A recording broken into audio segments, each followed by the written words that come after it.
इस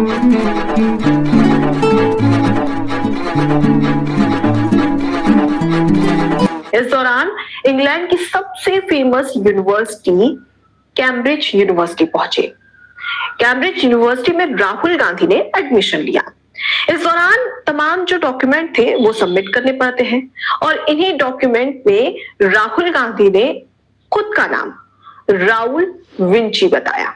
जी हाँ, राहुल विंची इस डॉक्यूमेंट तमाम जो यूनिवर्सिटी में जो डॉक्यूमेंट सबमिट करने थे उसमें अपना नाम राहुल विंची दर्ज करवाया। अब यही नाम दशकों बाद राहुल गांधी के लिए सिरदर्द बन चुका है और यही नाम अब राहुल गांधी का काल बन चुका है। आखिर क्यों? दरअसल इसलिए क्योंकि राहुल गांधी अब तक की सबसे बड़ी मुश्किल में फंसने जा रहे हैं।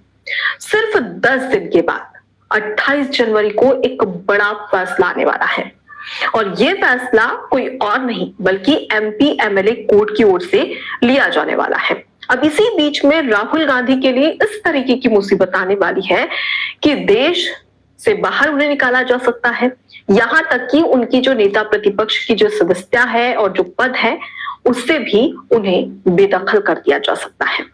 जी हाँ, दरअसल हुआ क्या और ऐसा क्या होने वाला है 28 जनवरी को, यानी कि आज से ठीक 10 दिन के बाद, जिससे राहुल गांधी और तमाम जो कांग्रेस पार्टी की मुश्किलें बढ़ सकती हैं। नमस्कार, मैं हूं आपके साथ अनुपमा खोबरे और आप देख रहे हैं एबीसी न्यूज। दरअसल हाल ही में विघ्नेश शिशिर जो कि बीजेपी के दिग्गज नेता है, विघ्नेश शिशिर ने एमपी एमएलए कोर्ट रायबरेली, जहां से राहुल गांधी सांसद है, अब इसी एमपी एमएलए कोर्ट से एक बड़ी याचिका दायर की। इस याचिका में विघ्नेश शिशिर ने बताया कोर्ट को कि राहुल गांधी भारत के नागरिक नहीं है बल्कि वो तो एक ब्रिटिशियस है, यानी कि ब्रिटेन के नागरिक है। और ऐसे तमाम डॉक्यूमेंट और ऐसे तमाम दस्तावेज उन्होंने कोर्ट में पेश किए। 310 पन्नों की ये रिपोर्ट विघ्नेश शिशिर ने एमपी एमएलए कोर्ट में के सामने पेश की थी।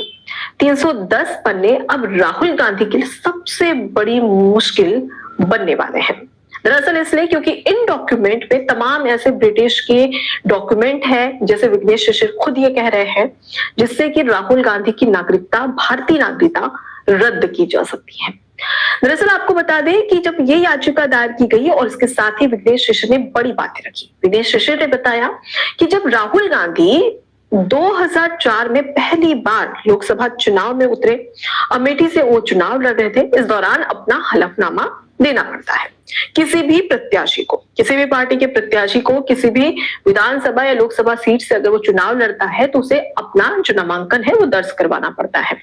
अब इस दौरान जो प्रत्याशी है उसे इस बात की जानकारी देनी पड़ती है चुनाव आयोग को कि वो उसके पास में कितनी संपत्ति है, कहाँ का रहने वाला है और उसका नाम क्या है, उसका पता क्या है, तमाम जानकारियां। अब इसी बीच में राहुल गांधी ने जो अपना हलफनामा था उसमें चुनाव आयोग को इस बात की जानकारी दी नामांकन भरते हुए कि उनकी एक कंपनी है ब्रिटेन में जिसका नाम है बैकऑप्स और इसी कंपनी के कई शेयर्स उनके पास है और वो इस कंपनी के मालिक है। ये खुद राहुल गांधी ने अपने डॉक्यूमेंट सबमिट करने के दौरान कहा था और इस दौरान उन्होंने सबमिट भी किए। अब इसी के बाद में इसी का हवाला देते हुए विघ्नेश शिशिर ने यह बताया कि बैकऑप्स कंपनी जो कि राहुल गांधी ने खुद इस बात को स्वीकार किया, इसी कंपनी के डॉक्यूमेंट में ये पाया गया कि उन्होंने अपने आप को ब्रिटिशियस बताया, यानी कि भारतीय नागरिक नहीं बल्कि ब्रिटेन के नागरिक के रूप में अपनी बातें रखी और उस कंपनी में वो ब्रिटेन के नागरिक के तौर पर मालिक है। अब ये भी चीजें विघ्नेश शिशिर ने बताई कोर्ट को, जिसके बाद में 310 पन्ने जिसमें कई बातें बताई गई है, कई डॉक्यूमेंट सबमिट किए गए हैं और विघ्नेश शिशिर खुद कह रहे हैं याचिका के तहत राहुल गांधी की मुश्किलें बढ़ सकती हैं क्योंकि पिछले 6-8 दिन से लगातार इसी मुद्दे पर सुनवाई चल रही है। अब कोर्ट ने जो अपना फैसला है वो अपने पास में सुरक्षित रख लिया है। अब कोर्ट 28 जनवरी को एक बड़ी जानकारी या एक तरीके से कह सकते हैं कि बड़ा फैसला यहाँ पर करने वाली है। अब इसी बीच में आपको ये भी बता दें कि विघ्नेश शिशिर ने जहां से रायबरेली से राहुल गांधी सांसद हैं, उसी एमपी एमएलए कोर्ट में इस याचिका को दर्ज किया था, जिसके बाद में तमाम जो कांग्रेस के नेता है, कार्यकर्ता है, उनके ऊपर जमकर हमला किया गया, जिसमें विघ्नेश शिशिर ने खुद कहा कि मेरे ऊपर जानलेवा हमला किया जा रहा है, जिसके चलते मेरी जान को खतरा है। जिसके बाद में उन्होंने एमपी एमएलए रायबरेली कोर्ट में जो याचिका दर्ज की थी, उसे अब उन्होंने एमपी एमएलए लखनऊ में दर्ज करने की बात कही, यानी कि वो जो केस था वो ट्रांसफर कर दिया गया लखनऊ, जिससे कि उनकी जान को खतरा ना हो सके। अब इस बीच में अब एमपी एमएलए लखनऊ जो कोर्ट है, वहां से 28 जनवरी को सुनवाई होने वाली है। लेकिन सवाल ये है कि अगर वाकई में ये सब कुछ जो डॉक्यूमेंट पेश किए गए हैं और जो 6-7 दिन तक की लगातार कंटिन्यू सुनवाई चली, 310 पन्नों के ये जो रिपोर्ट थी वो जो कोर्ट के पास में रखी गई है, और कोर्ट ने 8 दिन तक सुनवाई की, उसके बाद में अब जो फैसला है वो अपने पास में सुरक्षित रख लिया और 28 जनवरी को इस बात की जानकारी अब कोर्ट खुद फैसला सुनाएगा। अगर एमपी एमएलए कोर्ट ये याचिका के तहत सुनवाई करता है, फैसला विघ्नेश शिशिर के पक्ष में जाता है, यानी कि साफ है कि उन्होंने ये भी कहा है कि ब्रिटिश सरकार ने भी जो भारत सरकार है, इस पूरे मुद्दे को लेकर भारत सरकार ने भी ब्रिटिश सरकार से संपर्क किया है, हालांकि अभी तक इस पर कोई प्रतिक्रिया नहीं आई। वहीं विघ्नेश शिशिर ने यह भी कहा कि उन्होंने भी अपने लेवल पर कई ऐसे ब्रिटिश के जो बड़े और जाने माने लोग हैं उनसे संपर्क किया, वहां के डॉक्यूमेंट यानी कि ब्रिटिश सरकार की कई सारी ईमेल्स हैं जो कि विघ्नेश शिशिर के पास है, जो कि उन्होंने एमपी एमएलए कोर्ट में पेश किए हैं, जिसमें इस बात का प्रूफ है कि राहुल गांधी ब्रिटिश नागरिक है।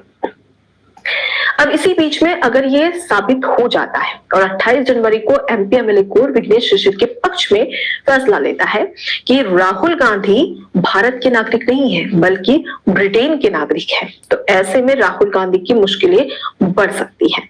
वो कैसे? दरअसल इसलिए बढ़ सकती है क्योंकि राहुल गांधी ने एक बड़ा झूठ बोला है चुनाव आयोग से, देश की जनता से, केंद्र सरकार से, और इसी के चलते उन पर देशद्रोह का केस भी दर्ज हो सकता है। अगर ऐसा हुआ तो उन्हें उनकी जो नागरिकता है, भारतीय नागरिकता, वो रद्द हो जाएगी। अगर भारतीय नागरिकता रद्द हुई तो उन्हें जो नेता प्रतिपक्ष का जो पद है वो उनका चले जाएगा। उसके साथ ही जो रायबरेली से वो सांसद है उनकी सांसदी भी चले जाएगी, और उसके साथ ही धोखाधड़ी का केस भी दर्ज होगा, और अगर धोखाधड़ी का केस दर्ज हुआ तो उनका पासपोर्ट है वो भी रद्द हो जाएगा, और उसके बाद में उन्हें जेल भी जाना पड़ सकता है। तो ये अब तक के अगर राहुल गांधी 28 जनवरी को ये फैसला हो गया तो जिसके बाद में कौन कौन सी मुश्किलें राहुल गांधी के लिए बढ़ने वाली है, उस बात की जानकारी मैं आपको यहाँ पर बता रही हूँ। अब इसके साथ ही साथ अब ये कहा जा रहा है कि आने वाले समय में राहुल गांधी की मुश्किलें बढ़ने वाली हैं।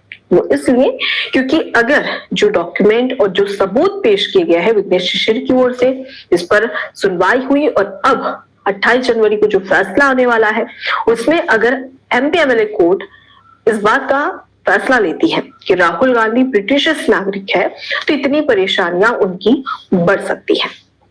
मतलब साफ है कि आने वाली 28 जनवरी राहुल गांधी के लिए काफी ज्यादा मुश्किल भरी होगी, और उससे ज्यादा मुश्किल भरी तो ये 10 दिन होने वाले हैं, क्योंकि अब उनकी परेशानी लगातार बढ़ने वाली है। इसके